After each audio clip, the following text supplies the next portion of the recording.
여러분 안녕하십니까? 끝판 토론 준비했습니다. 이번 지방선거 어떤 것이 유권자들의 선택을 받는 가장 중요한 기준이 될까요? 구도입니까? 정당입니까? 아니면 인물입니까? 정말로 오리무중인 상태. 2026년 6월 지방선거를 앞두고 정치평론가 그리고 현직 국회의원 모시고 무엇을 정확하게 보는 것이 좋은 후보를 찾는 것인지, 실제로 선거의 판도는 어떻게 최종적으로 결론이 날 것인지 네 분 모시고 얘기 나눠보겠습니다. 김상욱 국회의원 나오셨습니다. 어서 오십시오. 네, 반갑습니다. 그리고 민주당 선임부 대변인 김민주 부대변인 오셨습니다. 어서 오십시오. 예, 안녕하십니까. 민주당은 김민주입니다. 예, 그리고 우리 이인하 전략교육위원회 부위원장도 오셨습니다. 어서 오십시오. 예, 안녕하십니까. 이인하입니다. 예, 정치평론계로 이제 데뷔하셨는데 이재준 전 고양시장님께서도 오셨습니다. 어서 오십시오. 네, 반갑습니다. 이재준입니다. 제가 이제 질문을 좀 어렵게 할 수도 있는데 굉장히 유쾌하고 발랄하고 그리고 유익하게 시청자 여러분들께 여러분들의 의견을 좀 전해 주시면 좋겠습니다. 자, 이번 지방선거 6월로 나와 있습니다. 네 분께 공통 질문을 간단하게 드리겠습니다. 이번 지방선거 민주당이 주도할 것이다, 아니면 실제로 이재명 대통령이 주도할 것이다 라는 부분에 대해서 누가 주도할 것인지 이인하 박사님부터 답변해 주십시오. 저는 그 질문에 이미 답이 좀 이렇게 있으신 것 같아요. 그 사실은 뭐 민주당과 이재명 대통령은 뭐 같은 한 몸 아닙니까? 한 몸인데 네. 이걸 뭐 누가 더 주도한다 이 말씀 자체보다는 저는 어쨌든 뭐 우리가 정부 여당이란 말을 쓰지 않습니까? 어차피 이재명 대통령의 이런 국정 성과가 이번에 그 지방선거에서 단지 그 평가를 받을 것이고, 또 이 부분에 있어서 또 민주당의 역할은 무엇이냐. 결국 이재명 정부의 성공을 위해 민주당이 이제 입법적이나 이런 제도적으로 뒷받침을 하면서, 그래서 이런 부분들이 이재명과 민주당이 합심해서 같이 가는 선거지 누가 한 명이 주도한다. 요거는 좀 이제 정치인 다 되셨네요. 다 되셨네. 이걸 딱 하나를 정해달라고 하는데 김상호 의원 어떻게 보세요? 이재명 대통령이 주도한다, 민주당이 주도한다. 어떻게 당연한 얘기겠지만 뽑는 것이 행정 수반을 뽑는 일이지 않습니까? 예, 예. 작 지방 정부의 행정 수반을 뽑는 것이고 대한민국 전체 행정 수반은 대통령님이시지 않습니까? 예. 그러면은 대통령님에 대한 우리 이재명 정부에 대한 중간 평가의 성격을 분명히 가지고 있고요. 그러면 대통령님께서 정말 잘하고 있다, 그럼 거기에 결을 맞춰야 한다라는 여론이 생기면서 지방 정부 구성에 있어서 우리 민주당이 유리해질 수 있습니다. 그래서 정말 중요한 것은 이재명 정부와 결을 맞출 수 있는 지방 정부 수장을 후보를 우리가 민주당에서 잘 내는 겁니다. 참 명답이시네. 예. 하여튼 사선의 경계를 넘어오신 분은 확실히 좀 다르죠. 요즘 울산시장 출마할지 말지 출마 선언을 아직 안 하고 계신데 하여튼 좀 지켜보겠습니다. 네, 마음 굳혔습니다. 알겠습니다. 하여튼 이제 지방선거 올 전반의 내용 여러분들과 확실히 좀 얘기 나누면서 마지막에는 실제로 이번 지방선거 예상되는 성적표가 어떻게 되는지도 아예 이제 본인들의 팔다리를 걸고 일단 답변을 할 준비를 좀 해주시고, 네. 김민주 우리 부대변인은 정치 컨설턴트 출신이시기도 한데 어떻게 네. 보세요? 저는 이재명 대통령이 최근에 내놓는 정책들이나 얘기들이 부동산, 경제, 민생, 기본사회 이런 대한민국의 대전환을 이야기하는 테마들이 많거든요. 그런데 이것들이 제대로 전국 지방 곳곳의 정착이나 시민들, 국민들한테 다가가지 못하고 있어요. 이거는 아직까지 지방선거의 수장들이 충분히 대통령과 호흡을 같이 할 만한 분들로 구성이 되고 있지 않다라고 봐야 되거든요. 그거는 지난번 지방선거에서 어쨌든 간에 국민의힘 계열이 많은 숫자가 지방정부 수장이 됐기 때문에 그것이 충분히 지방 전국에 곳곳에 영향을 못 미치고 있다고 보기 때문에 이번 지방선거를 통해서 대통령 호흡 맞춰서 대통령께서 제시하는 대한민국의 대전환을 함께 호흡을 맞출 분들, 이런 분들로 지방정부의 수장이 되어야 된다. 그러니까 이재명 대통령이 더 우선이라는 말씀입니다. 그렇죠. 민주당은 없어도 됩니까? 아니, 잠깐 이제 호흡이 조금 불협화음이 있었으나 어제 이제 정리가 됐지 않습니까? 예. 이제 당정이 하나가 돼서 근데 말씀드리면서 그 생각은 들어요. 뭐냐면 소위 말하는 파리하는 사람 말고 예. 진짜 결을 맞출 수 있는 사람을 그렇죠. 채워야 합니다. 예. 파리하는 사람도 있고 진짜 결을 맞추는 사람도 있거든요. 그걸 당에서 잘 구별해내야죠. 어떻게 보십니까? 대통령 지지율이 60% 넘어서 70%를 가고 있습니다. 예. 당연히 대통령이 기본 철학이 하나는 대전환이고 하나는 기본사회인데 이것을 수행할 수 있는 후보를 뽑는 게 민주당의 역할이고 그렇게 해서 서로가 윈윈하는 전략이 이번에 짜져야 되지 않을까 이렇게 생각을 합니다. 예, 그래서 오늘 방송 나오신 것도 이제 그 철학이 맞는지 안 맞는지 시청자 여러분들 판단해 달라고 해서 사실 나오신 거죠. 예, 맞습니다. 시장님 이번에 나오십니까? 예, 저도 어디 고양시로 나오십니까? 예, 고양시장 출마합니다. 어제 회사 퇴임했습니다. 아, 퇴임을 했다라고 이제 어떻게 공개가 자연스럽게 됐는데 출마 선언이 되셨죠. 출마 선언을 하면 이제 와 대한민국 대표적인 편파 방송인 스픽스다라고 하는데 저는 이재명 대통령이 가장 닮은 사람, 이재명 대통령처럼 일할 수 있는 사람을 찾아서 우리가 열심히 방송에서 소개해야 한다는 소신이 있기 때문에 그런 분들 누구라도 좋습니다. 그럼 오셨을 때 오늘 그러면. 오신 분들은 이거 엄청난 이 가택 그래서 이제 보니까 이게 광역단체장 출마, 특례시장 출마, 그리고 기초단체장 출마, 기초단체 중에서 구청장 출마까지 준비하신 분들이니까 야, 이 광역의원, 기초의원만 오시면 참고로 카메라가 그만큼 없어가지고 대부분 모시고 이제 방송을 하는데 어찌됐든 이제 지방선거는 이재명 대통령이 주도하는 선거가 될 수밖에 없다. 그러면 이제 이런 질문 좀 드려보겠습니다. 이번 지방선거의 의미가 무엇이 되어야 하느냐? 아직은 의미에 대해서 규정은 하고 있지 않지만 어떤 지방선거가 되어야 한다라고 딱 정의를 내려보자라고 했을 때 좀 화끈하게 압도적 우산 김민주 부대변인 좀 말씀해 주시죠. 그 대통령께서 그 최근에 작년인가 재작년에 그 보궐선거 지원 때문에 호남과 전국을 좀 도신 적이 있어요. 그래서 제가 바깥에서 들은 얘기로는 야, 기초단체장이 제대로 당의 어떤 강령이나 당의 어떤 나아갈 방향을 이해를 못하고 있다. 좀 안타깝다라는 말씀을 좀 토로하셨다고 하더라고요. 근데 대통령께서 지금 최근에 기본사회 얘기를 하셨고 여러 가지 정책들을 내놨는데 그거에 대한 기본적인 이해나 기본적인 철학을 갖고 있지 못한 사람이 단지 지역에서 오랫동안 활동했다는 이유만으로 당선되기보다는 제대로 대통령의 철학과 당의 나아갈 방향을 이해하시는 분들이 돼야 된다. 이번 선거는 바로 그런 선거가 돼야 된다라고 말씀드리고 싶습니다. 김민주 선생님께 부탁을 좀 드리겠습니다. 이게 지금 내부 모시고 토론해야 되는데 답변 빨리 하고 네, 알겠습니다. 더 많은 유익한 정보가 제공되는데 그래서 제가 드렸던 질문은 이번 지방선거를 스스로 규정한다면 당대표라고 생각하시고 자 이번 지방선거는 무엇이다라고 규정을 좀 해주시라고요. 예, 이재명 대통령과 함께 나라를 행정으로 함께 할 사람을 뽑는 거다. 이렇게 말씀. 원래 이렇게 잘 말씀하시다 더듬지 않는데 지금 제가 이렇게 좀 하니까 이렇게 말씀 주셨는데 이나 우리 박사님도 도시계획학 박사예요, 저분이. 저는 이번 선거를 규정한다면 예. 회복의 선거라고 봅니다. 회복의 선거. 일단 첫 번째 우리 그 윤석열과 그 국힘 그 내란 세력들로 인해 일단 민주주의가 굉장히 심각하게 무너졌는데 이 무너진 민주주의를 아주 빠른 속도로 회복하고 있고 이재명 대통령님의 그 주도하에 또 두 번째는 경제와 민생이 완전 붕괴되지 않았습니까? 이게 윤 정부 몇 년 동안 그리고 또 비리가 난무했고 그래서 이런 부분에 대해서 척결을 하면서 결국 중요한 거는 경제와 민생인데 이미 코스피 5천은 돌파를 했고 또 망국적 고질병이라고 규정한 이 부동산 문제에 대해서 지금 이재명 대통령께서 굉장히 강하게 드라이브를 걸고 계시는데 저는 이 부분은 이제 제 도시계획을 했던 사람으로서 이 정도의 역대급 부동산 대책을 그 강력한 그 권위로 밀고 간다면 저는 이 부분 분명히 그 성공할 수 있다고 봅니다. 매번 우리가 부동산 실패했지만 예, 규정해 주십시오. 그래서 회복의 선거다. 회복의 선거다. 민주주의를 회복하고 경제와 민생을 회복하는 내란 회복의 세력을 망쳐놓은 것을 회복하는 것이다. 어떻게 보세요? 저는 진짜 대전환의 그 선거라고 생각을 합니다. 예. 옛날에 대통령께서 당대표실 때 그 에너지 이제 전기료가 엄청나게 올랐어요. 그때 이제 우리 그 지방정부한테 전기료를 좀 깎아줘라, 그 보조해줘라 했을 때 경기도에 서너 개 기초단체만 응했습니다. 네. 수많은 기초정부, 광역정부와 우리 민주당인데도 불구하고 사실상 지금 기본사회라든지 대전환이라는 의미가 모두 다 잘 살고 모두 다 시민 중심 내지는 그 민생 중심으로 가야 된다는 철학이기 때문에 이거는 대전환의 선거가 되고 그것을 풀뿌리까지 내리는 이러한 그 행정 수장들이 나와야 되는 선거다. 이렇게 대전환의 선거가 될 것이다. 김 의원님.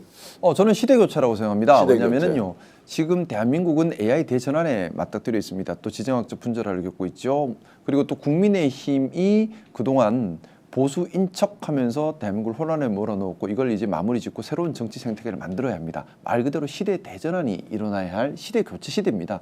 그래서 이번 지방선거를 통해서 지방 권력에서 시대 교체가 일어나서 우리 이재명 대통령님께서 하려고 하는 AI 대전환 그리고 또 건강한 민주주의를 만들어가는 그런 계기가 되어야 한다고 생각하고요. 특히 영남에서는 특별히 그 의미가 더하다고 생각합니다. 국민의힘이 강력하게 그동안 기득권을 형성해왔던 영남에서 시대 교체를 사명으로 해서 국민의힘이 이제 역사의 뒤안길로 사라지게 만드는 예. 그런 시도가 반드시 성공해야 하는 그런 사명이 있습니다. 시대 교체의 지방선거가 될 것이다. 이제 명절 특집으로 여러분들께 끝판토론 보내드리고 있는데요. 더 이제 제가 재밌는 질문 드리면서 이분들의 아주 촌철살인 답변을 끌어내도록 할 텐데요. 지금은 민주당과 국힘의 지방선거 준비 학점을 좀 매겨보겠는데요. 자, 그러면 국민의힘부터 일단 하겠습니다. 그럼 국민의힘은 여러분들 알아서 시원하게 해주시면 되고 민주당에 이제 점수 주실 때가 좀 곤란할 텐데 김민주 우리 네. 부대변인께서 국힘 지금 현재 지방선거를 객관적인 위치에서 봤을 때 학점 몇 점 줄 수 있습니까? 지금 D죠. D. D면 과락입니까? 아니면 점수는 일단 있는 거네요. 그 곧 F로 이제 망할 직전이라고 봐야 되죠. 자, 오늘 이 시점에는 D 학점인데 자, 시간이 갈수록 D 학점이 F로 갈 가능성이 많죠. F로 갈 가능성이 네. 더 많다라고 보시는 거예요. 최근에 저 50만 이상 되는 단체장을 중앙당에서 직접 공천하겠다고 발표했잖아요. 예. 이 자치분권의 정면으로 위반되고 지금 윤호개인 세력이 잡고 있는 중앙당에서 모든 공천을 하겠다는 건 윤호개인 공천을 하겠다는 말이거든요. 결국은 패망으로 간다고 보고 있습니다. 네.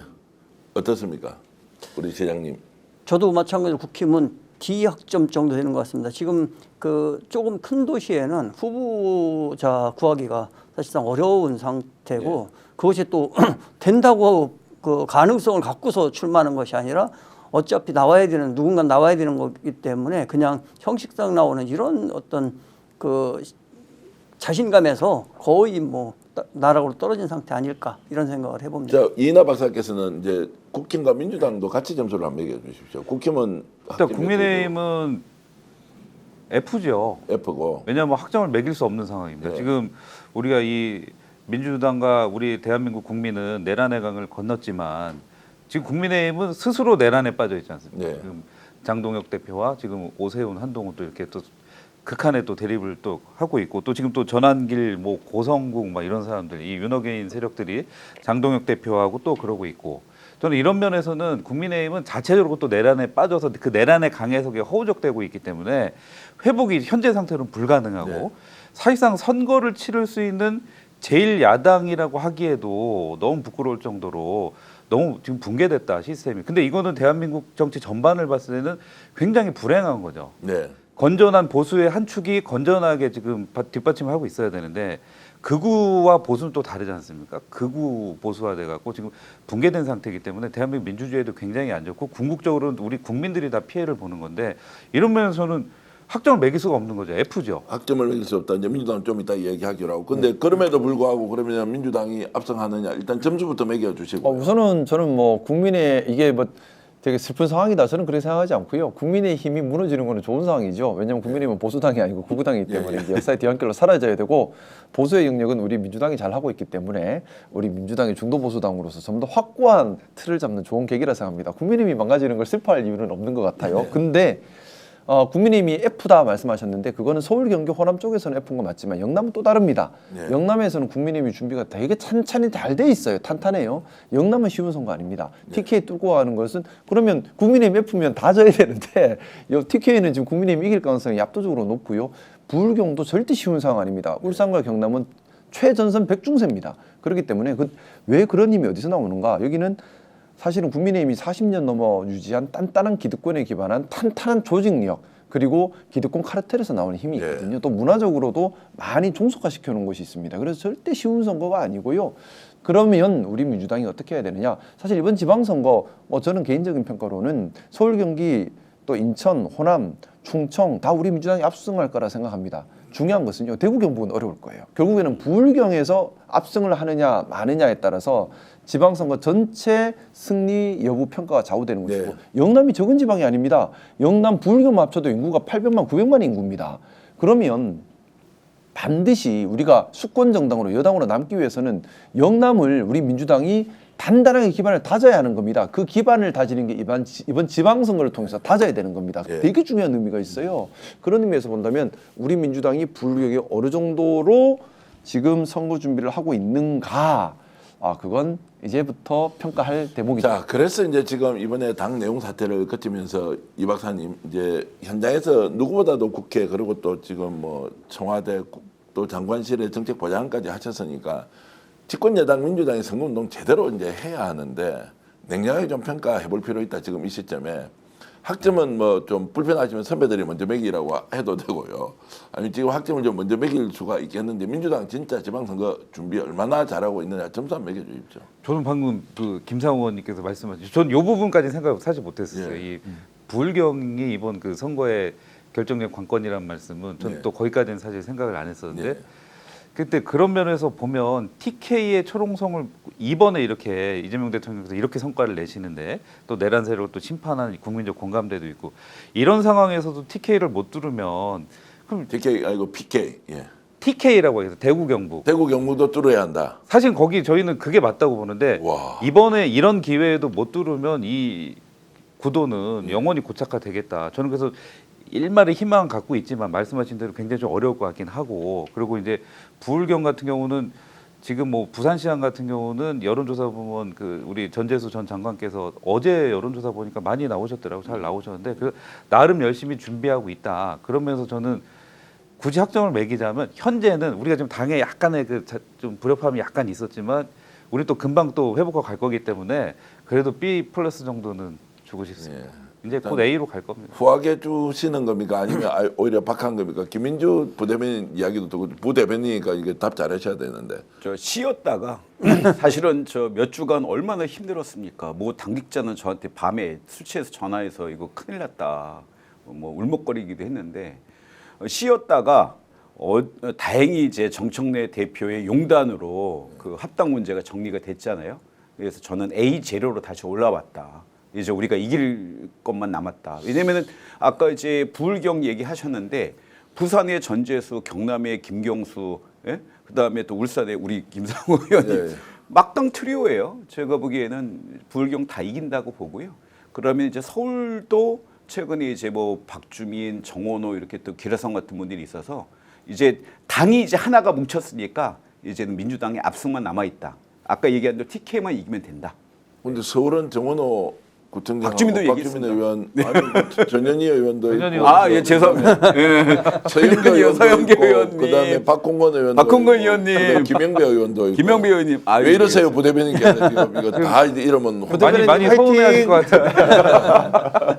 딱 옆에 앉아 있는 분만 울산으로 또 전화 오겠네 여기저기. 지난번에 방송 잘못하고 나서 전화가 와가지고요. 우당에서는 아예 성명까지 내가지고 공식 사과라고 해서 우리 이 방송에서 이분이 사과까지 해서 조국 대표님께 사과드렸습니다. 아니 우당으로 어쨌든 이제 지금부터 잘 가야 되는 것이고 민주당 준비에 대해서 점수를 오히려 좀 후하게 해주시는 편인데 어떠신가요? 저도 B학점은 드릴 것 같아요. 근데 사실상은 우리가 이럴 때일수록 더 선거 준비를 잘하고 후보자가 어떤 후보자가 돼야 되는지에 대한 이력이나 내지는 그 사람이 갖고 있는 철학들을 당원들이 공유할 수 있어서 좀 더 좋은 선택들이 이루어지면 좋은데 그러한 통로는 거의 없어요. 어차피 정해진 숫자에서 그냥 경선하는 것이 모든 최선은 다 아니다. 근데 경선을 해서 좋은 후보를 가리지만 그것이 과연 좋은 후보를 가리는 데까지 100% 일치할까라는 의문들이 있습니다. 모든 것은 이제 내 뜻대로 완벽하게 후보를 만들 수는 없지만 어쨌든 절차의 이제 중요성도 있고 또 기본 방향에 대한 제시도 있고 지금 민주당에서 지방선거 준비하시는 거는 괜찮습니까? 어떻습니까 지금? 뭐 이제 시작하는 시점인 것 같습니다. 그래서 저는 좀 부탁드리고 싶은 것이 이제 아까 학점 얘기하셨는데요. 중요한 거는 지금 이제 시험 치고 있는 중인 것 같습니다. 예. 지금 시험 치고 있는 건데 우리 시험을 공정하게 잘 쳐야죠. 왜냐하면 컨닝 이런 거 하면 안 되는 거예요. 왜냐하면은 뭐 아무리 자리 욕심 나도 옆 사람 우리 동지를 비하하거나 존중하지 않거나 헛소문을 퍼뜨리거나 또 갈등을 만들거나 이거는 해당 행위예요. 그런 맞습니다. 짓을 하면 안 되고요. 서로 간에 존중하면서 서로 간에 정책을 가지고 건강한 경쟁을 해서 민주당이 야, 시민들 볼 때 참 잘한다 말 듣게 하는 것. 그래서 우리는 지금 그 시험을 치는 과정이다. 진짜 시험은 지금부터다. 그 생각합니다. 근데 이제 검증이라는 것을 핑계로 이게 마타도 수준이 너무 심해가지고 지금 제가 스트레스를 엄청 받고 있는 게 있어요. 지역별로 이재명 정부가 이렇게 국정 운영을 이렇게 잘하는데 지역별로 막 계속 이렇게 문자질하는 거 있잖아요. 그 김민주 못생겼다. 원래 민주당 완전한 아니었다. 허위지네요. 완전 의지. 저 사람 뭐 원래 우리 편 아니었는데 살아왔던 과거 이력도 다 속였다. 뭐 이런 식으로 막 공격을 하면서 제3자가 막 보내도록 하는 거 있잖아요. 그 부대변인께서 당 대표한테 얘기해서 그런 사람은 아예 그렇게 맞다또 하는 사람은 아예 그냥 공천에서 배제시켜 버려야 한다. 이게 뭐냐 이런 생각이 들어서 지금 최근에 당에서 굉장히 엄격하게 관리하고 있는 것 같아요. 예를 들어서 예전 같으면은 그냥 경고 정도였는데 당원 명부가 유출된 사건에 대해서 굉장히 강력하게 조치를 한다거나 또 말을 실수했던 모 그 단체장에 대해서 즉각적인 그 제명 조치를 한다거나 그래서 아마 그 암행어사 제도라고 해서 이상식 의원이 아마 단장인데 그걸 중심으로 굉장히 엄격하게 그 관리하고 있는 건 맞는 것 같습니다. 아메리카 잘 아십니까? 저한테 한번 오시면 제가 몇 사람 이야기할 게 있는데 이거 진짜 수준 이하로 정말로 진짜 맞다도질 좀 하지 마라. 왜 민주당 내에서 경쟁을 해서 이기면 되지 왜 남을 허위 비방 조작 날조 이런 거 막 이재명 대통령이 저렇게 피해를 많이 봤는데 왜 저렇게 하는지 모르겠다는 생각이. 그러니까 마타도가 이제 저도 이제 선거를 이제 벌써 2번 치러봤고 예. 지금도 이제 준비 중이긴 한데 마타도가 왜 위험하냐면 이게 수도권 같은 경우는 늘 박빙인데 당내 경쟁자들끼리 마타도를 심하게 하면 그게 어느 순간 지역사회에 퍼지거든요. 네. 근데 그 중에 누군가 하나는 경선이든 뭐 단수 공천이든 한 명이 후보가 될 텐데 당 후보가 이미 기스가 너무 많이 나 있어요. 그럼 본선에서 상대당 후보가 민주당 내부에서 경선 과정에서 그 마타도를 들고 나오더라고요. 네. 그리고 전반적으로 민주당 후보의 경쟁력을 확 떨어뜨립니다. 특히 예. 서울 수도권에서 박빙 지역에서는 치명타가 되거든요. 근데 이거는 진짜 정말 아주 심각한 해당 행위고 아니, 불- 대표적인 게 예. 이재명 대통령이죠. 경기도지사 시절에 뭐 그 상대편 후보였던 분이 측에서 일부 과격한 분들이 해경궁 뭐 그 사건도 있었고, 그다음에 이번 대선에서도 대장동 문제를 최초로 이제 우리 진영에서 사실은 그 나왔던 얘기가 그 정확한 예죠, 그게. 예. 자, 그래서 이제 이런 부분에 대해서 이제 사전적으로 좀 조치를 해야 되고 당에서도 마타도 신고를 받으면 저는 언론사에도 마타도에 대해서 좀 적극적으로 제보를 해달라. 그래서 이제 이게 마타도가 특정 후보 쪽에서 나온 게 맞으면 저희들이 공개를 아예 해버리려고 생각해요. 자, 이 사람이 보냈다고 하는데 인지 아닌지를 따져라. 당사자 해명도 듣고 그렇게 않으면 이게 마타도라는 게 가장 위험한 것이 특정인의 결정적인 약점으로 이렇게 공격을 하면서 이게 퍼지는 순간 끝나버리는데 이거는 진짜 막아야 되는데 민주당에서 웬일이냐 이런 생각이 정말 많이 들어서 걱정이 많다 이런 말씀을 좀 드리고요. 이 질문으로 좀 넘어가 보겠습니다. 이제 지방선거를 이렇게 쭉 하면서 예상 밖으로 좀 선전한 인물, 이제 서울 같으면 정원호 부청장, 그리고 이제 울산에서 잘 출마하시는데 제가 들은 이야기는 김상호 의원이 울산시장 나왔다는 거 이상하다, 특이하다 이런 분, 근데 이게 먹히고 있네 뭐 이런 이야기. 오산시장 후보인 김민주 후보도 이제 후보 그 예비 후보죠. 이렇게 해서 열심히 뛰고 있는데, 완전히 거기에서 원토백이가 아닌데 어떻게 저렇게 사람들이 반응이 좋지? 그러고 막 이렇게 연대도 하고 이렇게 이제 하고 있습니다. 뭐 두 분은 이야기하려니까 이게 방송이 쪽으로 예. 편파 방송이 되는 것 같아서 이렇게 과거에 우리가 보지 못했던 인물의 유형들이 이렇게 이제 부상하고 있는 것은 어떤 의미로 좀 봐야 되는지 이나 박사가 좀 분석해 주시죠. 이게 딱 그 이재명 대통령님의 그 뭐랄까 좀 괴를 같이 한다고 보는데 그분이 걸어온 길, 예. 이분이 사실 그 내가 정치를 왜 했냐에 대한 질문에 그 답을 예전에 뭐라고 그러셨냐면 옛날 그 성남 시립의료원 그 부결되지 않습니까? 성남시 의회에서 그렇게 그 저소득층이나 그 사회 이제 공공의료가 반드시 필요했는데 시의회에서 부결시키면서 그때 이제 내가 이래서 정치를 해야 되겠다 이렇게 마음을 먹으셨다고 했는데 그 뒤에 이제 성남시장 하시면서 또 도지사 하시면서 예를 들면 그 우리가 그 뭐 계곡 정비나 또 성남시 공공의료 뭐 설립이나 해도 민감하고 어려웠던 부분들을 다 관철을 해내셨단 말이에요. 이건 곧 뭐냐면 유능한 행정 유능하게 실제 실현을 할 수 있는 네. 실용적인 그리고 또 실천력이 있는 이런 좀 유능한 인물을 좀 찾으려는 게 아마 이재명 대통령의 좀 취지신 것 같아요. 근데 그러다 보니까 이제 이런 차원에서 보니까 지금 우리 김상원 의원님 같이 실용적이신 분들 네. 지금 이재명 대통령님 방점은 실용인 것 같아요. 본인도 실용으로 가지만 예. 그래서 이 사람이 정치적인 역량도 중요하지만 또 기능적으로 또 이 행정을 얼마나 성과를 낼 수 있냐. 그래서 실제 이 국민들한테 그 지역 주민들한테 얼마나 효능감을 줄 수 있겠냐. 저는 이 부분에 방점이 있는 게 아니냐 이렇게 생각합니다. 굉장히 이제 중요한 분석이고 정확한 진단이라고 보는데 김상호 의원께도 솔직하게 좀 한번 여쭤볼게요. 네. 자, 국민의힘에서 민주당으로 왔고 이재명 정부를 탄생하는데 열심히 윤석열 이제 내란자력 찾기를 앞장섰는데 울산에서 여론조사를 하면 민주당 사람들이 제일 좋은 후보라고 하면 일단 1등 계속 나오고 있더라고요. 여론조사상으로는. 그거 어떻게 읽어야 됩니까? 울산 변화에 대한 간절한 기대라고 생각합니다. 네. 왜냐하면 울산이 그동안 장기간 고립 도시가 되었고 또 권력이 시민 사회를 종속화시키는 시도가 계속해서 있으면서 좀 반민주적인 그런 경향성을 많이 좀 띄워왔었습니다. 이걸 시민들께서 더 이상 이래서는 안 된다라는 위기감을 가지고 계시고 또 하나는 지금 AI 대전환이고 기존 산업 체계로는 더 이상 갈 수 없는 기존 제조업의 위기를 온몸으로 체감을 하고 있어요. 특히 또 청년들이 많이 유출되고 있습니다. 또 울산의 인구는 줄어들어가서 자칫하면 광역시가 깨지기 직전까지 와 있습니다. 자 그러다 보니 위기의식을 가지죠. 이 위기를 돌파할 수 있는 능력이 있는 그런 일꾼이 필요하다. 그리고 정말 민주도시 울산을 만들어야 한다라는 시민들의 바람이 녹아 있는 것이 아닌가 그렇게 제가 생각합니다. 이제 좀 질문대로 해주면 근데 왜 민주당 후보로 가지 않고 예를 들어서 국힘에서 민주당으로 온 김상욱 의원 쪽으로 지지세가 모이느냐라는 게 이상하다는 거예요. 그러니까 네. 그런 이제 대전환의 시대에 울산이 새로운 리더를 원한다라고 하면 민주당에도 좋은 후보가 많이 있는데 왜 김상욱 후보에 대해서 이렇게 선호도가 높은지에 대해서 솔직하게 어떻게 지금 판단하십니까? 뭐 함께 이제 지금 뭐 있는 우리 민주당의 시장 후보님들 한 분 한 분 다 훌륭한 분이시고요. 제가 많이 모셔야 되는 선배님들이라 생각하고 있습니다. 이제 거기에 대해서는 시민들께서 여러 가지가 있을 텐데 실질적으로 해낼 수 있느냐 그리고 또 이제 곧 부울경 시대가 됩니다. 제가 제 생각에는 아마 울산시장 선거는 이번이 마지막이 될 가능성도 크다고 생각합니다. 네. 다음 선거는 부울경 통합시장 선거가 될 가능성이 메가시티로 큰데 이제 바뀌는 그렇죠. 거죠. 거기까지 생각하고 계신 게 아닌가라는 생각도 하고 있습니다. 그러니까 결국 이제 실력과 실용성에 대한 부분이고 아니 김민주 후보도 예비 후보도 이제 본인이 실제로 왜 그러면 오산이 거기 태어난 데는 아니잖아요. 네, 그렇습니다. 근데 지금 오산에서 정치를 하고 있지 않습니까? 네.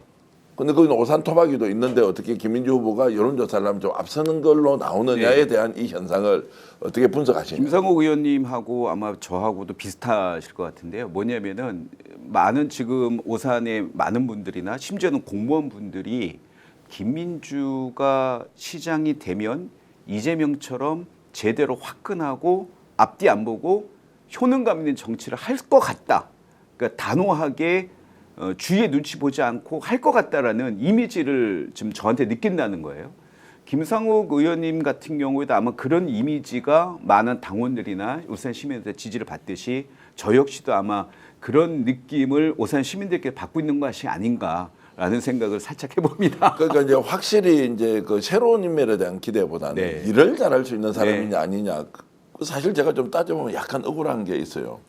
저 백기환 선생을 대학 때 지지를 했고요. 권영길 민주노동당 대표를 뭐 대선을 위해서 했는데 갑자기 2002년에 노무현 대통령이 나타났어요. 그때부터 이제 노무현 대통령으로 해서 노사모 들어가고 제가 이제 노무현 재단에도 이제 지역 운영위원회 활동도 하고 이렇게 했는데 제가 진짜 정통성이 있거든요.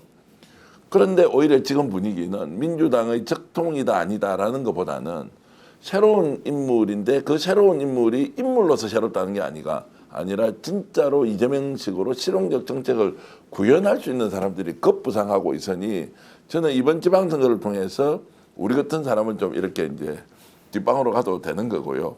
오히려 일을 잘할 수 있는 사람들을 적극적으로 뽑는 이런 지방선거로 확 바뀌고 있다. 이제 그런 면에서 이재명 대통령과 상당히 많이 닮아 있다라고 시장님 이제 전 시장님이시죠.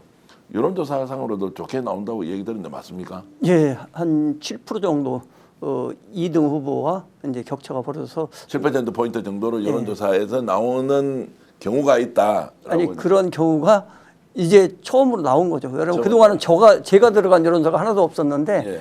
이제 제가 들어간 여론조사 하면서 이제 판이 확 바뀌어 버렸습니다. 근데 얼굴이 확 바뀌고 있어요.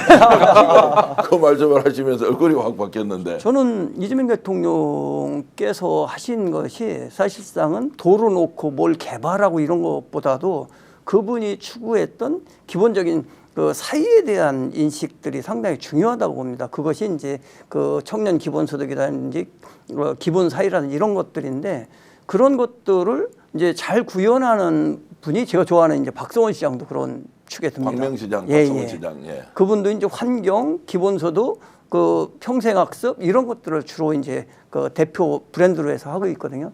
저는 이재명 대통령하고 경기시사 시절에 한번 보자고 해서 봤습니다. 그랬더니 주차장 빌딩인데 주차장만 짓지 말고 거기다 독립영화관을 넣읍시다 이래가지고 독립영화관. 예. 460억짜리거든요. 예, 예. 근데 주차장에 독립영화를 넣는 생각을 못 한 거예요. 그냥 주차장 기능만 있는데 2층을 더 올리면 주차는 별도로 안 내고 주차 안 할 때는 독립영화관 쓰고 근데 우리 대한민국에서 독립영화관이 그게 최초입니다. 네. 그러니 얼마나 그래서 좋습니다. 우리 같이 그걸 해봅시다. 그러니까 이런 제안을 일반인들이 제안하기는 상당히 어렵거든요. 그 말씀 들으니까 뭐 시장님이 잘하신 게 아니고 도지사님인 이재명 대통령이 잘하신 거예요. 저도 잘한 게 많이 있습니다. 국토부가 예. 1,500억짜리 일산 하수종말처럼 갖고 갔었는데 예. 그걸 제때 찾아왔습니다. 그것이 예. 이제 기본소득을 실행할 예. 종잣돈으로 저희가 확보해 놓고 있습니다. 지금 3천억 갑니다. 그러니까 이제 뺏긴 돈 찾아와서 재산 만들고 나니까 이제 평가액이 훨씬 더 높아졌다는 것이고 그러면 저 말씀 중에 죄송한데 예, 예. 제가 인사드리고 저 국회에 또 일하러 가야 돼가지고 예, 예. 인사드리고 먼저 좀 일어나야 될 것 같습니다. 야. 예, 건강하십시오. 오늘 귀한 시간 같이 해서 아유. 감사했습니다. 먼저 일어나겠습니다. 근데- 일하러 갔다 예, 오겠습니다. 일하러 가십시오. 야, 스피커 대단하다. 지금 방송국에 나가는 분 보내는 거는 워낙 바쁜 분이어서 감사합니다. 예, 바쁜 분이어서 저희들이 이제 모시고 잠깐이라도 좀 얘기 나누자고 했는데 정말로 귀한 시간 내주셔서 고맙고 김상호 의원요. 어쨌든 이제 이인하 박사께 좀 질문하면 이인하 박사는 그러면 이재명 대통령식으로 보면 실용과 그리고 이제 정책으로 승부 거는 거는 어떤 이제 본인만의 무기가 있습니까?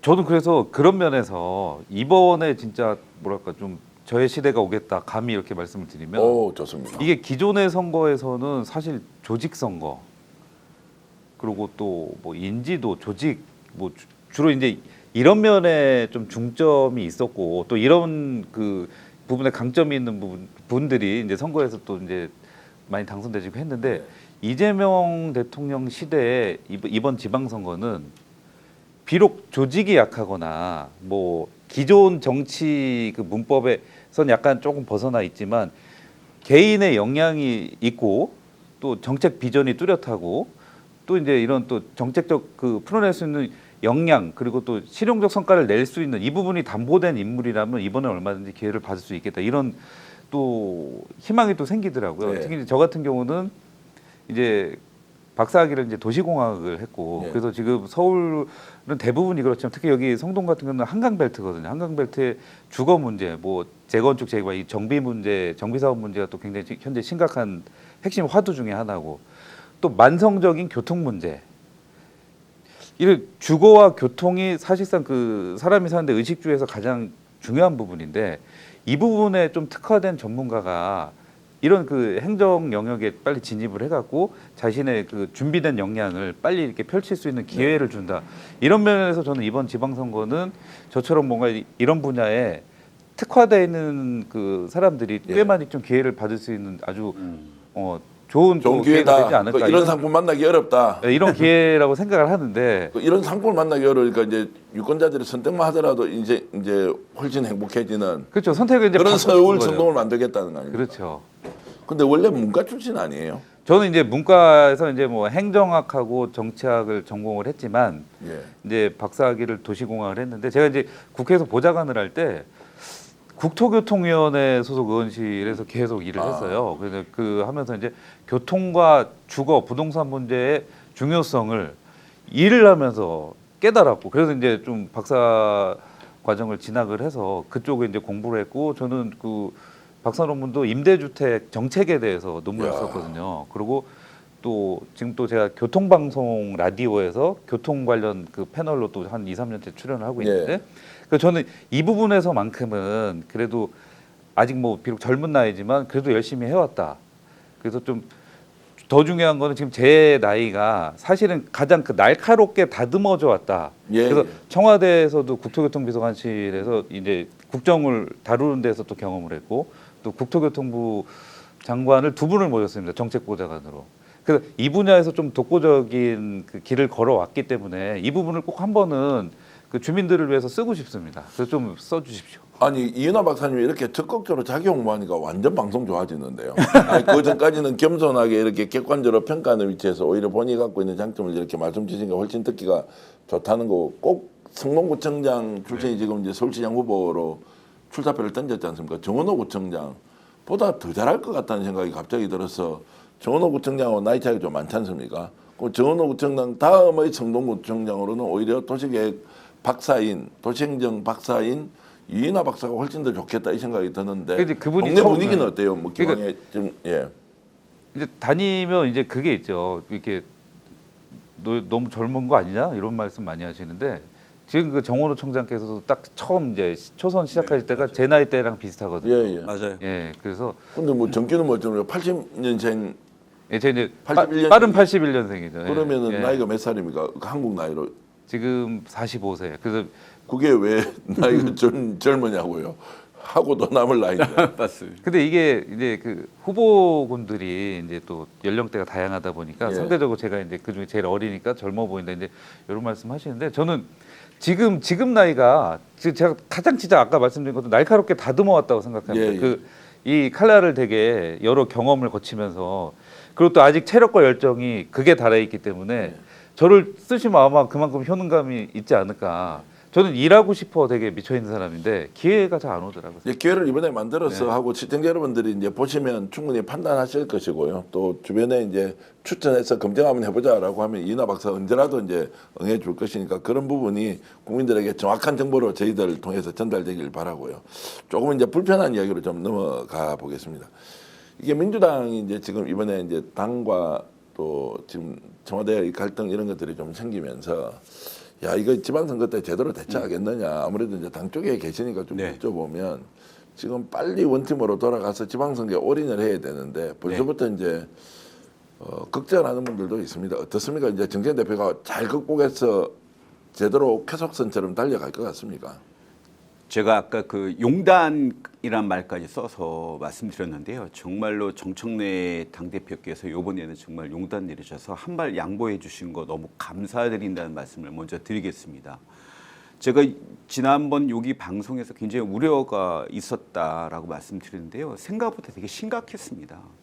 그 며칠 전에 이제 최고위원회 회의 끝나고 제가 방송했을 때 말씀드렸던 그 문자 사건 이후에 미락 사건 이후에 한 번 또 터졌잖아요. 그 당내 그 특검 임명 관련된 네, 예. 절차성의 문제. 근데 그 문제가 더 컸죠. 사실 미락보다 더 컸고 이걸로 당이 제가 느낀 예전에 이제 분당도 몇 번 경험했는데 그 정도의 분위기까지 이르렀다고 저는 생각을 했어요. 네. 심지어는 당의 국장급 인사가 밤에 전화해서 좀 많이 우려하고 걱정하고 이제는 뭐 정세균, 문희상 이런 원로들이 지금 나서야 될 때다. 그렇지 않고 굉장히 위험한 지경에 이르렀다. 근데 이게 집권 초기에 대통령의 지지율이 60%가 넘는 상황에서 이루어지니 이게 미치는 상황이고 이러다가는 지방선거 폭망하겠다. 국민이 제일 싫어하는 게 뭐예요? 오만함과 그다음 분열 아닙니까? 이 두 가지를 한꺼번에 다 우리 당이 보여줬던 문제였는데 다행히 이 문제가 해결되고 진정된 국면으로 들어가서 너무너무 다행이다. 이런 말씀을 좀 드리고 앞으로는 그래 잘 될 것 같습니까? 어떻습니까? 이게 잘 이제 돼야죠. 잘 돼야 잘 됩니다. 돼야 되는 당이만 남아 있고 예. 확실히 잘 된다는 확신 좀 없어진 거죠, 솔직히. 왜냐하면 지금 당 예. 내부의 여러 가지 예. 상황들이 이제 예. 공천 국면으로 가고 경선 국면으로 갔을 때도 이게 네. 이제 좀 더 민주적이고 이렇게 가야 하는데 그런 건 걱정 안 해도 되겠습니까? 저는 이게 다음에 당권을 넘어서 다음에 대권에 대한 경쟁 문제까지 당내 분란이 이어지고 있다라고 네. 봤는데 다행히 대권에서는 내려갔잖아요. 다음 당권에 대한 문제까지는 있지만 당권에 대해서 자기 후보들이 아니면 지도자 당의 지도자들이 그 의사를 표하는 건 당의 건강함이라고 저는 생각을 해요. 근데 대권 문제까지 가는 건 되게 오버다. 그건 적절치 않다고 했지만 다음 8월 전대에 당권 문제까지는 저는 가도 된다고 생각합니다. 그래서 원활하게 지금 그 다행히 그 최고위원들이 전격적으로 어젯밤에 합의된 내용을 발표했잖아요. 수습 국면이라고 저는 보고 있습니다. 어쨌든 그렇게 기대를 하고 네. 이제 그럼에도 불구하고 이제 당 이름으로 뭐 출마하고 박빙 지역에서는 실제로 당이 내분 상태냐 아니냐 근데 너무나 중요합니다. 합니다. 그런데 이제 대통령이 직접 나서서 입법 호소를 할 정도다라고 하는 부분 이나 박사 대통령이 입법 호소하면 당이 지금 잘못하고 있다는 걸로 저는 읽히는데 이런 부분에서 이제 당에서 뭐 여러 이제 활동들을 해왔던 걸로 보면 어떻습니까? 당이 지금 대통령한테 호흡을 잘 맞춰야 지방선거도 잘 될 텐데 어떤가요? 그러니까 저는 그 대통령 이재명 대통령님의 그 절박한 호소를 저도 이제 보도를 통해 봤는데 그 사실 그 입법의 속도가 나지 않는 부분에서 또 민주당이 뭐 압도적 다수당이기 때문에 그 책임에서 자유로울 수는 없는데 일단 또 파트너인 국민의힘의 발목 잡기도 너무 심했고 또 사사건건 또 상임위 단계에서부터 발목 잡고 해서 좀 어차피 법이 통과되려면 상임위와 법사위와 또 본회의까지 3단계를 거치는데 국면마다 이렇게 국민의힘의 발목 잡기가 좀 심했던 것도 있고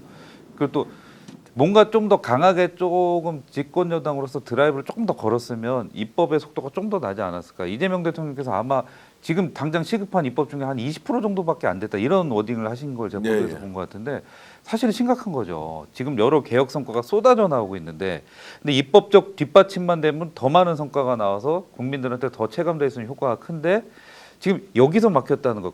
이 오죽하면 그 입법에 대한 호소를 하셨을까 이런 생각을 하는데 좀 더 당이 이제는 그 여러 리스크 요인들을 어쨌든 어제 봉합을 하고 제거했기 때문에 3월 임시국회, 2월 3월 이 임시국회에서는 지금 빨리 입법 성과 속도를 빨리 내야 되죠. 이제 지금부터는 결단의 영역인 것 같아요. 지금은 이제 여야 협치도 중요하지만 그 발목 잡기에 우리가 계속 끌려다녀서는 안 되겠다. 그냥 강하게 드라이브 걸어야 되겠다. 이재명 대통령 지금 뭐가 가장 답답할 것 같습니까? 저는 대통령께서 말씀하시는 뜻을 국회의원님들이 잘 못 알아듣는 것 같아요. 예. 이건 대매투자법 같은 경우도 해서 지금 법관세가 붙고 있는데 지금 이거를 여태까지 논의도 못하고 이제 뭐 어쨌든 의원을 만들고 이것이 적법한 건가?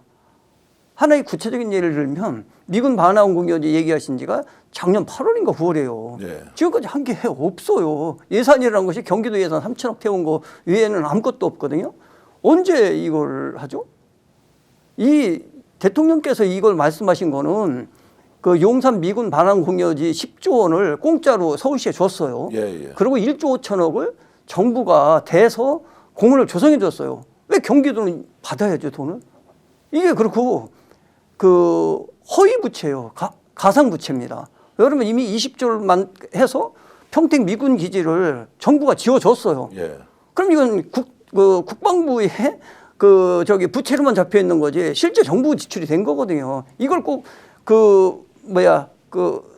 그만큼 희생이 따른 곳에 이런 정책을 세워야 된다고 그러는데 꼭 돈을 주고 이거 땅을 팔아야 되냐는 이런 문제까지도 대통령께서 말씀하시는데 이 정책을 이해를 못하고 결국은 여기를 팔아서 돈을 남겨서 20조를 그 국방부 부채를 갚아야 된다 이런 식으로 하니까 이거는 임기 5년 끝나도 이게 해결되지 않는 거죠. 시장님 말씀 들으니까 저도 잘 이해를 못 하겠는데 이게 어떤 내용의 그러니까 스토리입니까? 좀 이렇게 설명을 좀 해주시죠. 그 용산 미군 기지를 이전할 때 그 정부가 그때 당시 이제 미용으로 10몇 조가 들어. 예, 그 땅값으로 10조 원을 정부가 지원해줬고 예. 그 공원 조성비로 1조 5천억을 지원했어요. 땅값이라는 것은 이제 옮기는 경기도에 있는 평택 미군기지의 땅값입니까? 어떻게 아니요, 돼요? 용산 미군 기지 여기 용산 미군기지를 서울에 있는 거. 이거를 미군에 줬습니까? 그러면? 아니, 미군이 이제 저 평택으로 가니까 이걸 땅을 정부가 사줬어요. 예. 그래서 서울 그 시민한테 돈으로 이제 미군이 저기에서 평택 미군기지를 만들었고. 그 미군 기지를 간 거는 정부가 20조를 지원해서 갔어요. 평택에 20조를 정부가 지원해서 그 미군 기지를 줘줬어요. 예. 그리고 여기 미군이 이 땅을 이제 용산 미군 기지를 저쪽으로 옮겨갈 때 여기 땅값을 10조 원을 투자해서 서울시에다 기부 채널을 해버린 거죠, 정부가. 예. 근데 경기 원래 그 땅 주인은 누굽니까? 정부 거죠. 정부 건데 정부가 정부 땅을 사서 서울시에 줍니까? 서울시에 준 거죠. 사서 줍니까? 아니면 그냥 기부 체납? 서울시에 기부 체납한 거죠. 예, 10조짜리를. 10조짜리를 기부 체납했다. 그렇죠. 예, 예. 근데 지금 정부는 미군 그 북부에 있는 미군 반환 공여지는 전부 돈을 그 받고 팔려고 그러는 거예요. 근데 경기 북부는 다 못 사는 동네가 돼가지고 살 방법이 없습니다. 그래서 미군 공예지가 어디 있습니까 지금? 의정부, 동두천, 예. 포천, 그 여기 어디야 그 그 땅은 이제 예. 우리가 지금 받아왔네요. 그러면 다. 그걸 우리한테 이제 주기로 했는데 예. 정부가 사야 돼요. 근데 이 돈을 주고 살려고 그러니까 살 사람이 없는 거잖아요. 예. 그래서 저는 이거를 돈 주고 그 시군한테 팔 것이 아니라 예. 그냥 개발해서 똔똔만 맞으면 그냥 거기에 기부 체납을 해줘야 된다 이런 생각을 하는 예. 거죠. 그게 국가의 기능인데 지금 자꾸 이제 잘못 생각해서 돈 받고 팔아야지 이런 생각을 하니까 한 발자국도 못 나가는 거죠. 이재명 대통령이 이제 주장하고 있는 여러 가지 이제 국정 운영의 내용을 이제 이해 못하는 사람들도 많다 이제 이렇게 얘기를 하시는 거고. 자, 그러면 이제 지금 대통령이 이제 답답해하는 부분을 구체적으로 풀어주려면 지금 당 내에서는 이걸 좀 이제 선별적으로 빨리빨리 갈 거는 가고 또 수기 과정이 필요한 건 좀 그렇게 가자라고 하는데 이게 이제 잘 돌아갈 것 같습니까? 이인하 박사 이야기는 이제 2월 말 3월 초에 이제 임시 국회가 만들어지면 간다 이렇게 하는데 어떻게 보십니까? 지금 정청래 대표가 일단은 큰 양보를 하고 어떤 지금 당을 이끄는 태도나 어떤 리더십의 변화가 전 보일 거라고 봅니다. 그리고 지금 최근에 대표께서 대변인단에 지시하신 내용이 부동산 문제에 적극적으로 국민의힘과 대응을 해라 네. 라는 지시를 하셨거든요. 그래서 적극적으로 이재명 정부의 정책에 대통령의 뜻에 적극적으로 협조하는 당의 리더십으로 다시 변화하실 거라고 좀 보고 있고요. 최근에 이제 그 부동산 문제에 대해서 대표가 직접적으로 대응을 강력하게 지시하신 내용은 갤럽 조사에서도 최근에 부동산 문제가 뜨겁게 양쪽 보수와 진보 진영의 양쪽에 가장 큰 이슈로 대두되고 있거든요. 그래서 이 문제를 당이 앞장서서 부동산 전쟁이라고 표현해야 되겠는데요. 그 문제를 반드시 적극적으로 하는데 당의 총력을 아마 기대해도 될 것 같습니다. 그걸 보면 알 수 있을 것 같습니다. 자, 지방선거 이제 전망으로 좀 가보겠습니다. 실제 성적표가 어느 정도 나올지를 한번 이제 따져볼 텐데요. 일단 전체적으로는 민주당이 압승을 한다라고 했을 때 압승의 기준을 어디로 볼 것이냐, 어느 수준으로 압승을 우리가 이제 보면 되는지 혹시 답변 좀 해주시겠습니까? 저는 2010년도 이상의 성과를 거둘 2010년도. 예. 예. 그 이상의 성과를 거두지 않을까 이런 생각이 듭니다. 2010년도가 어떤 성과였습니까? 그 서울 부산 이렇게 해서 전부 저희가 차지했고 대구 경북은 예, 대구 경북 그 제주만. 예. 그렇게 그 됐던 게 2010년이고 제가 기억하는 거는 이제 문재인 대통령 시절에 2018년도에 세종시의 무소속이고 대구 경북 제외하고는 전국을 이제 민주당이 2018년도 그 정도 예, 그 정도 성과는 그럼 대구 경북 제외하고는 다 이겨야 한다는 게 압승의 기준이다라고 예. 보시는 거고 그렇게 될 것 같습니까? 그렇게 될 것 같습니다. 그 국민의힘당도 이미 분당 사태가 돼 있고 우리가 대통령 지지율 그다음에 견고하게 당이 국민의힘당 국민의힘과 2배 이상 그 지지율이 차이가 나고 있거든요. 네. 계속 유지하고 있기 때문에 그 견고한 지지세는 선거까지 이어지리라 봅니다. 하여튼 대구 경북 제외하고는 다 이기는 것이 이제 압승의 기준이다라는 것에는 대체로 동의를 하는 것 같고 그러면 이제 수도권 먼저 가보겠습니다. 서울이 지금 25개 자치구가 있고 그 다음에 경기가 지금 몇 개? 31개입니다. 31개. 그러면 한 어느 정도 이겨야 됩니까? 서울 같은 경우는 일단 이인하 이제 박사가 출마를 하시니까 어떻게 보십니까? 서울은 뭐 강남 3구 그리고 뭐 하나 더 한다면 뭐 이번엔 또 용산이 사실 조금 이렇게 어려운 지역이긴 한데 지금 네. 용산 같은 경우도 우리 당에서 후보를 준비 중인 아마 그 강태용 위원장님 네. 이런 분들 워낙 또 서울시 부시장까지 했던 분이고 인물론으로는 뭐 충분히 먹힐 분이 네. 또 선수로 나갈 걸 예상이 돼서 그 저는 그 강남 3구 뭐 빼고 나머지는 그래도 거의 우리가 이길 확률이 높지 않겠나. 강남 3구라 하면 이제 강남구, 서초구, 송파 이제 요러고 이제 동작 이런 데도 뭐 다 이게 동작도 굉장히 이제 좀 보수세가 강한 지역이지 않습니까? 그렇죠. 그리고 이제 또 한강벨트는 늘 이렇게 박빙 지역인데 예. 지금 우리가 뭐 특별한 민주당에 이렇게 사고가 없고 특히 이번 지방선거는 뭐 본의 아니게 이재명 대통령님에 대한 중간 평가 성격으로 또 갈 확률이 있다 보니까 다행히 지금 국정 성과가 쏟아져 나오고 있고 이재명 대통령의 그 국정 지지율이 워낙 높기 때문에 네. 이 부분에 대한 평가를 받는다면 정말 이번에 강남 3구를 제외한 나머지에서 진짜 자, 25개 중에서 3개를 제외한 22개 정도는 이겨야 압승이다. 그 본인도 이기면 그게- 좋은데 저는 그래도 한 20개 정도는 뭐 아니, 되면 뭐 기왕에 압승이다. 한 거 22개, 뭐 20개를 또 줄일 이유가 뭐 있습니까? 어쨌든 이제 네. 강남 3구를 제외하고는 하여튼 다 이겨야 한다 뭐 이런 정도 해놓고요. 그렇죠. 경기도 31개는 어떻습니까? 경기도는 한 서너 개 정도가 위험 지역이고 나머지는 다 저희가 완성하지 않을까. 그렇습니다. 예, 연천, 양가평, 그다음에 뭐 그러면 여주죠. 연천, 양주, 가평, 아니요, 양평, 가평, 양평, 가평, 그다음에 여주. 여주. 그 정도가 조금 이제 위험수이고 나머지는 다 석권하지 않을까 이런. 와, 28개를 그러면은 이제 그 특례시를 비롯해서 이제 기초자치단체를 한다. 뭐 당연히 오산시는 무조건 압승입니까? 그 지역 분위기는 어떻습니까? 지금 국힘하고 지금. 그 반드시 그 지금 국민의힘 단체장인데 그 시민이 그 가장동 옹벽으로 인해서 이제 생명을 잃은 사건이 있어서 굉장히 악화되어 있습니다. 네. 반드시 오산의 민주당 정권이 다시 서야 오산의 발전도 이루어진다라는 시민의 열망과 그다음에 희망이 굉장히 다니면서 느끼고 있습니다. 예. 그래서 지금 현재 경합 구도가 어떠냐고 당위 말고 실제로 지금 현재 이제 경쟁 구도는 국힘하고 민주당 제가 보기에는 후보가 한 이렇게 6대 4 정도로 6 정도가 20% 정도 차이 20% 난다고 포인트가 예, 예. 앞선다. 작년 대통령 선거에서도요. 네. 20% 차이로 오산이 이재명 후보에게 압도적인 몰표를 주셨습니다. 그러면 이제 실제로 대통령 선거 시점은 그래도 경합이 네. 좀 더 치열했고 지방선거 때는 그 정도가 좀 더 이렇게 차이가 더 날 것 같습니까? 아니면 좀 좁혀? 그 정도 날 것 같습니다. 그 정도는 20% 차이. 난다는 것이고. 예. 서울 같은 경우는 어떻습니까? 차이가 좀 줄어들 것 같아요? 아니면 더 늘어날 것 같습니까? 지난 이제 대선에는 대통령이 약간 서울에서는 좀 인격. 예, 아니 그러니까 뭐 생각만큼 이렇게 압도적이진 않았지만 예. 그래도 어쨌든 승리를 하셨고 예.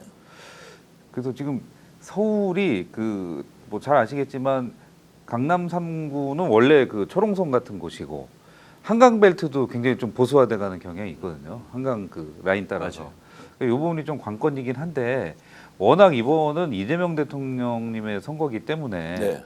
저는 큰 이변은 없겠다.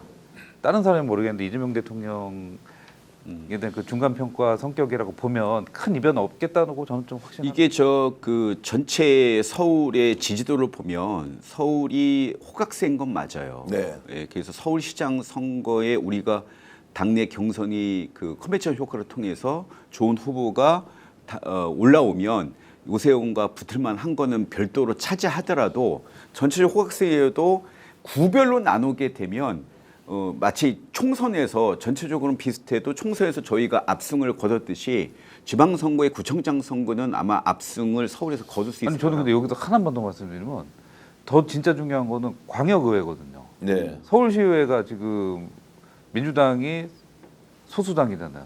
지금 국힘이 110명 중에서 네. 지금 한 30몇 명이 네, 국힘이 압도적이라서 예. 지금 뭐 오세훈 시장과 그 서울시의회 그 압도적 다수의 그 국민의힘 요 체제가 굉장히 힘들었거든요. 맞아요. 예. 특히 광역의원과 또 지역 단위의 그 국회의원하고 이게 정당이 다르다 보니까 엇박자도 너무 많이 나고 그러니까 서울의 부동산 문제가 심각해질 수밖에 없는 게 안 맞는 거예요, 사실은.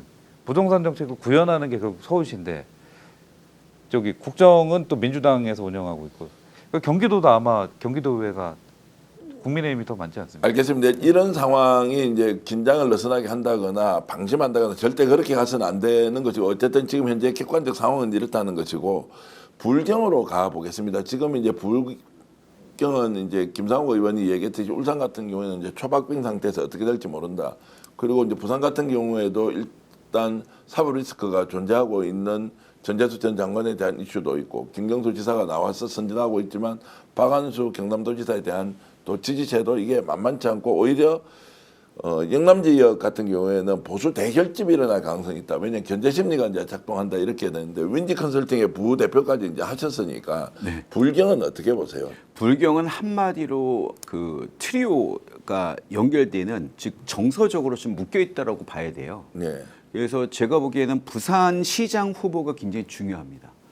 이거 경남지사 선거는 김경수 지사가 한번 선거에서 승리한 경험도 있고 김경수 지사의 이미지가 약간 중도층에 굉장히 좋거든요. 그래서 경남지사는 김경수 지사가 만약에 그대로 전 지사께서 나오시게 되면 좀 유리한 점을 차지하는데 지금 전재수 전 장관이 굉장히 잘 나오고는 있지만 여전히 남은 그 사법 리스크 문제가 빨리 정리가 돼야 되지. 만약에 이런 상태로 있다가 사법 리스크 문제가 더 커져서 혹시나 우리가 이 시장 후보를 미스하게 되면 네. 불경 전체 판도가 흔들린다.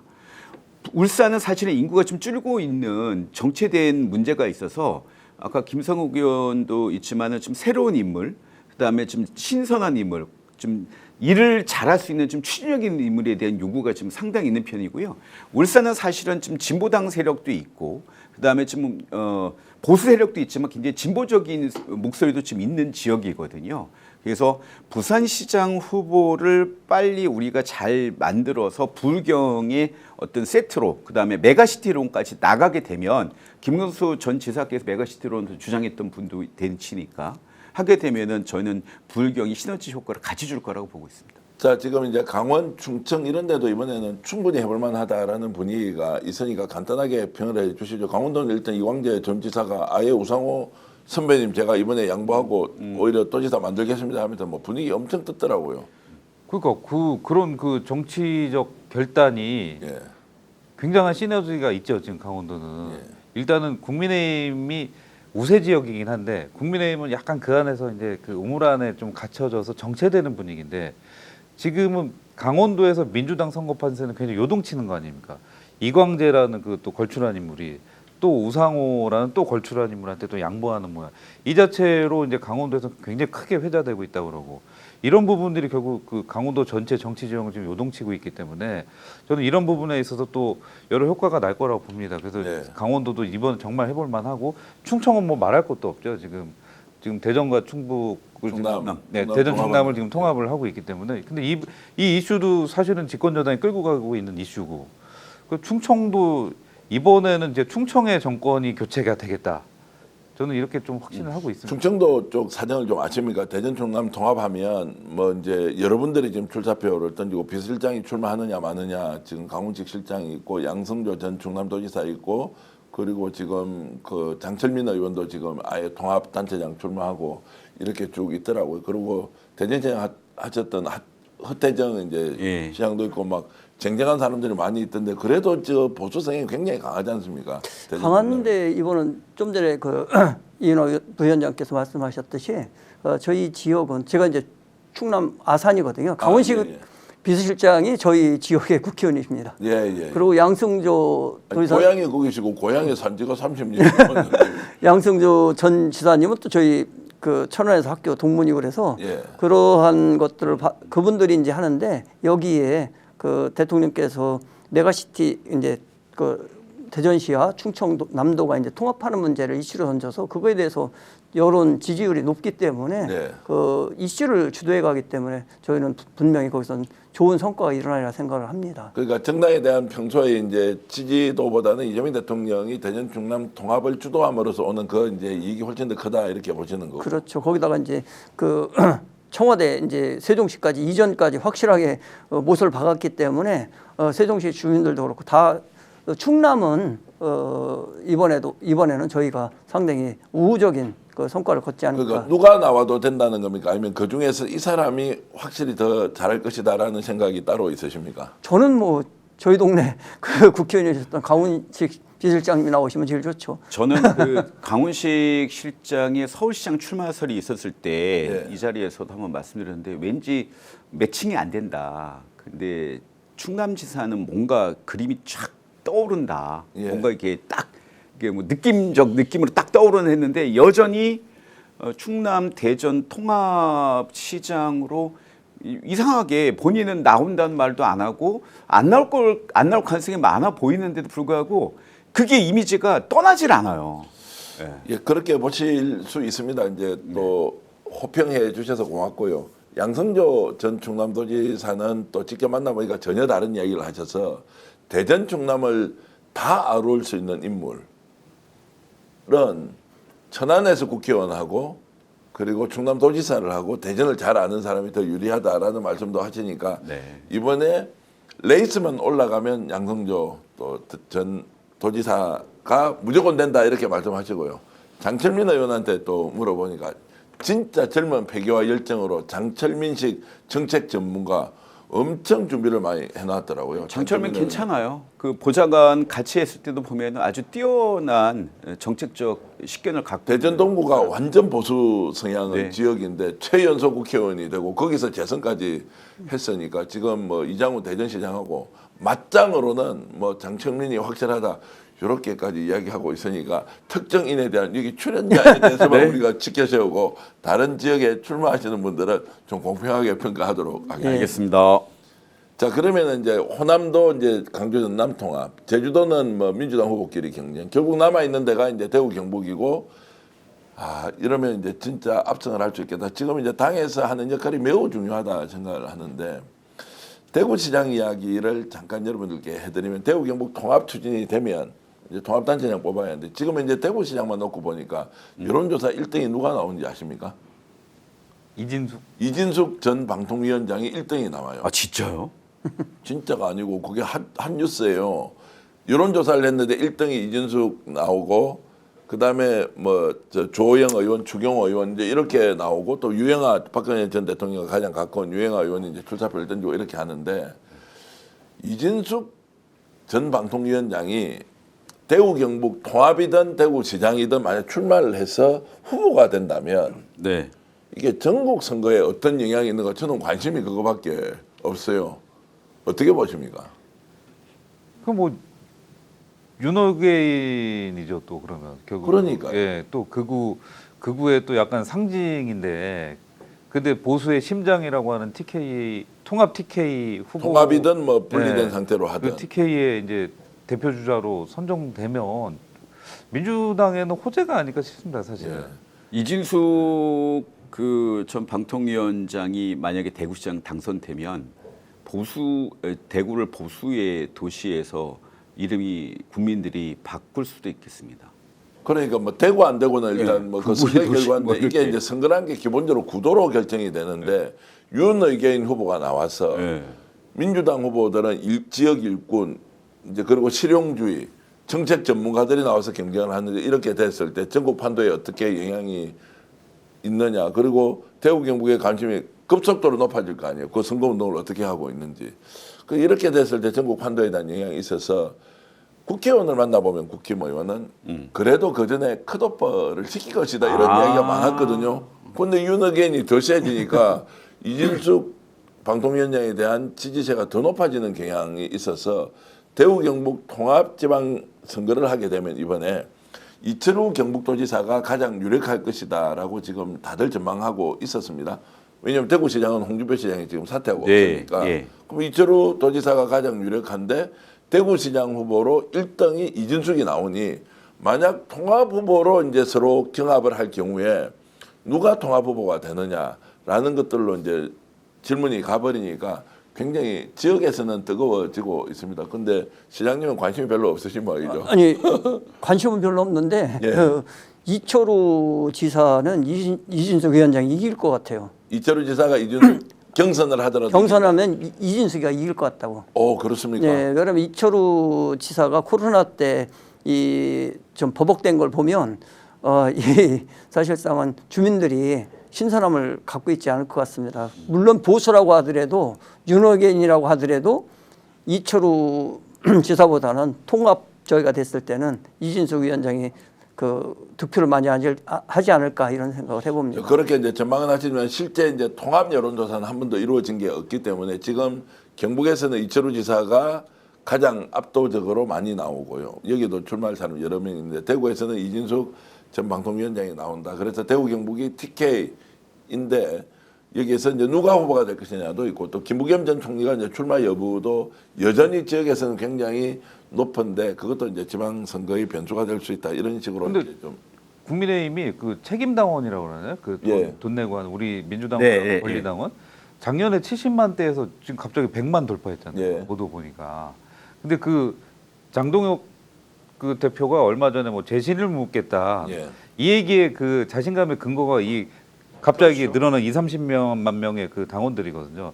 그래도 추정은 약간 그래도 극우에 가까운 그 세력들로 추정은 되는데, 근데 지금 국민의힘 당원 지역이 이렇게 100만을 돌파하면서 좀 더 극우적으로 가까워졌기 때문에 아마 국민의힘도 당내 경선을 하면 이 당원들이 투표할 거 아닙니까? 그럼 네. 이진수 전 위원장이 유리할 수밖에 없는 거죠. 예, 뭐 그런 상황들 아마 이제 필요한 대로 이준석 뭐 전 위원장은 뭐 초대한다고 뭐 오실 분도 아닌데 뭐그 어쨌든 이제 그런 상황들이 이제 TK 선거를 바라보는데 여러분들에게 이제 기본적인 좀 정보가 됐으면 좋겠고요.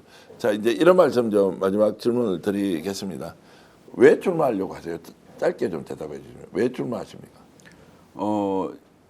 저는 저 이재명 대통령이 추진했던 리틀 이재명의 정치를 오산 시민에게 효능감 있게 하고 싶습니다. 네. 왜 출마하십니까? 제가 먼저 하려고 했는데 사실 리틀 이재명은 지금 이번 지방선거에 임하는 이제 저같이 이렇게 청년 아직까지는 청년이에요. 당원당은 이런 후보한테 리틀 이재명은 진짜 이번 재선거에를 관통하는 하나의 그 워딩이죠. 네. 제 목표도 리틀 이재명. 리텔 이재명으로 한다. 뭐 리텔 이재명 그렇죠. 두 분 나오셨습니다. 네. 예. 저는 정치와 행정이 결국은 주민들이 교통이 불편하면 그거 해결해주고 네.